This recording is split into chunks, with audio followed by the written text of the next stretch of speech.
going to color in another page for you. Thank you.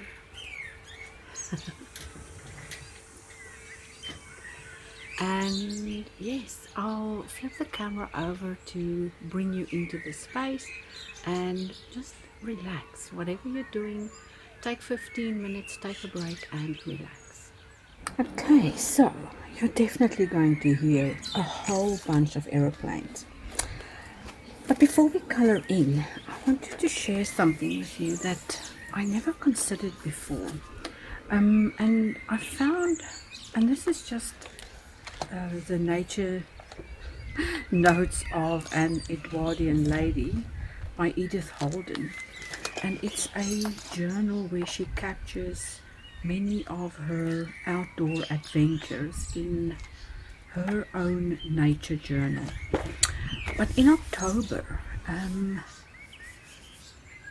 something I noticed here is by the 1st of May they are flown away, creeping back again with October wind and rain.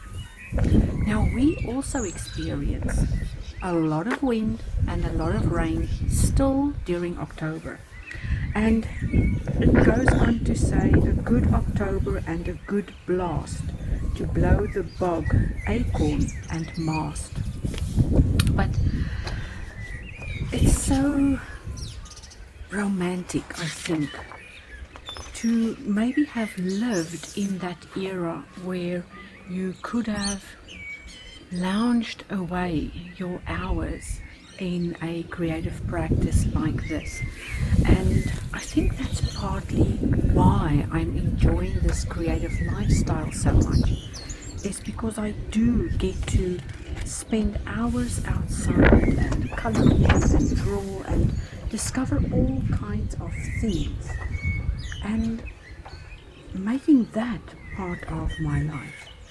Now, while you may not have this luxury, or you may not have allowed yourself to have a luxury like this, there is still a way for you to enjoy a practice of mindful, outdoor, nurtured nature journaling, and that is through a coloring book. Now, this second edition has a story behind it, and I'm not going to get into that today. There are plenty of other videos and other times I've mentioned that, but having silly little spaces or spelling mistakes is something that crept in because I uploaded the incorrect file to the printers, and because this all shows as an image on a digital file, nobody picked up on it. So anyway, we are in Floraltober, as you know, and we are busy coloring in the pages together as the days go by. And yes, I'm using a technique that I've started to really enjoy, and that's by using a water brush and picking up the colors directly from the pencil and putting them down. So this gives you a watercolor effect, but you can also still go in and color in your petal with 2 or 3 colors. Let's deepen and darken that center a little bit. And then add some lighter shades on there. Oops, I want that one to roll off the table.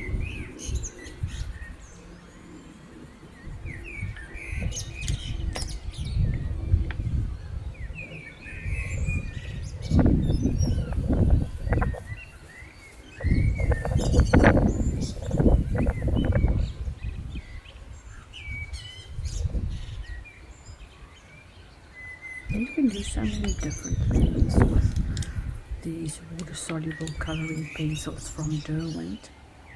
And this one is Crimson, Scarlet Pink, Shiraz, Chili Red and Tangerine. Now I tested them earlier this morning and wanted to bring in that really vibrant, dark and pretty colors.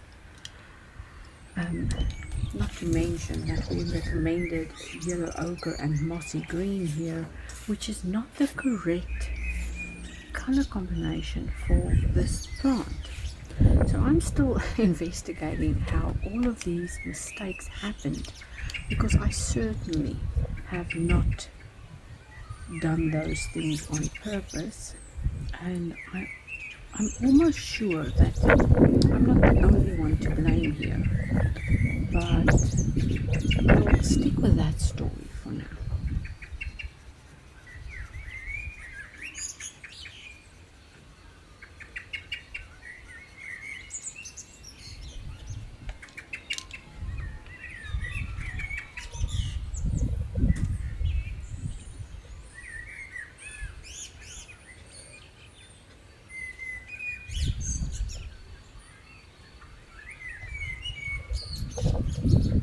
So I know that I'm going to be, well, I was busy earlier today and I'm going to be busier later today.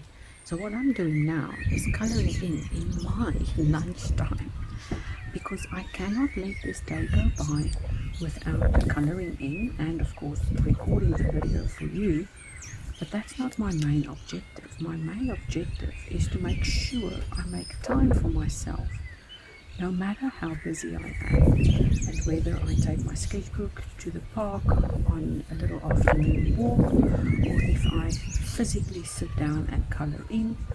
This is one of my non-negotiables, because I am really busy and I never used to make time for myself. And you know, it might not be something you feel, but this is how it used to affect me. And I used to resent being so busy that I didn't have time to do other things, especially while I was learning how to be an artist and never having enough time to practice my skills or get to draw and color just because it was fun. And until I consciously made that choice to give myself that time, so many of my practices have improved. I'm really honing in on my own style. I don't have to rely on other people's input. I can literally switch everything around me off and only focus on what I want to do. That has given me so many more results that I could never have gotten if I had watched a million tutorials and followed somebody else's advice.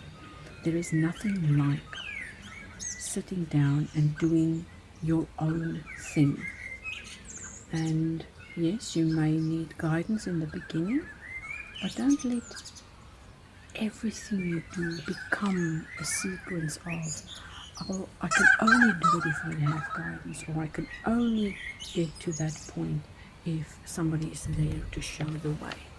You can 100% absolutely find your own way there with a little bit of guidance and some direction.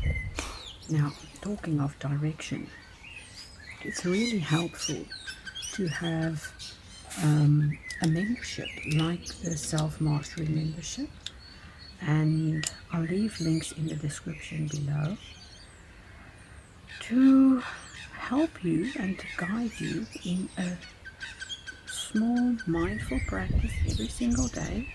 There are things ranging from sketchbook practices to meditation practices to physical practices where you have to sit down with your journal, and when I say journal, I'm talking about the printables I supply every single month with every new theme that you get to download and work on to improve your own life.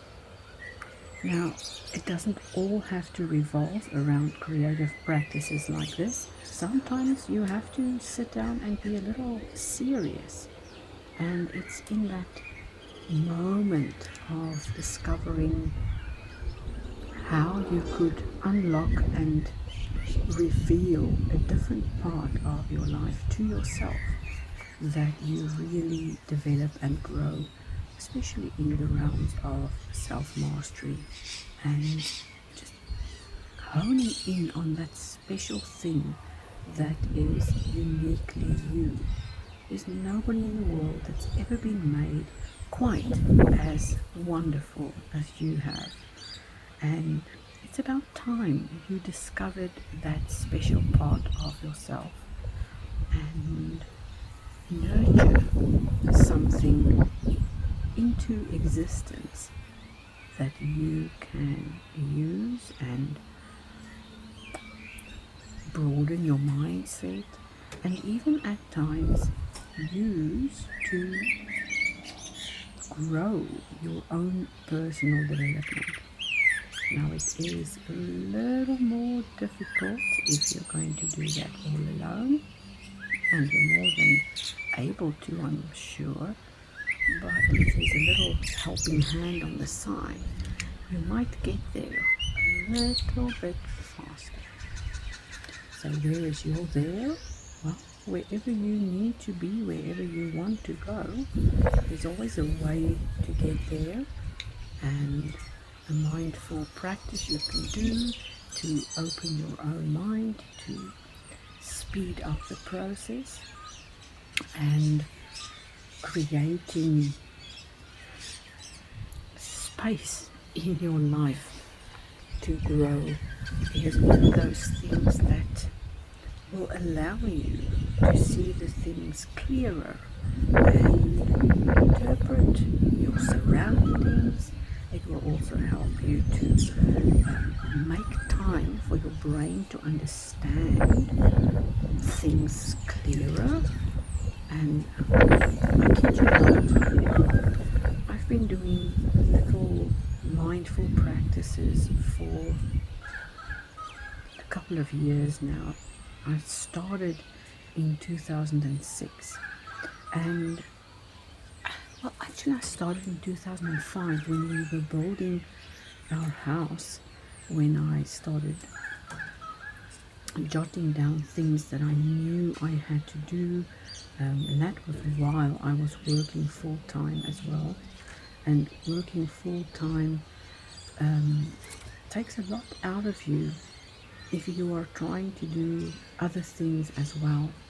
And I think the secret there is to prioritize a few things and make sure that you do take some time off, that you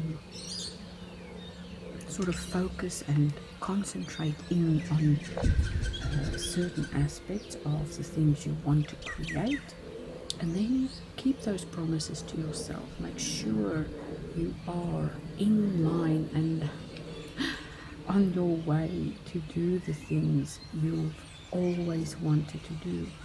There's nothing worse than finding yourself in a place one day where you've completely lost that part of you that was part of your dream, and then all of a sudden that dream and desire gave way to 100 other things, and by the end of your life you only discover that you never did enough of the things that made you happy. And that's all I really want for you, is to be mindfully happy and live the life of your dreams. Okay, I'm not even going to put any more color on there. I'm going to quickly finish my coffee, or tea in this case, and I'll see you in tomorrow's video.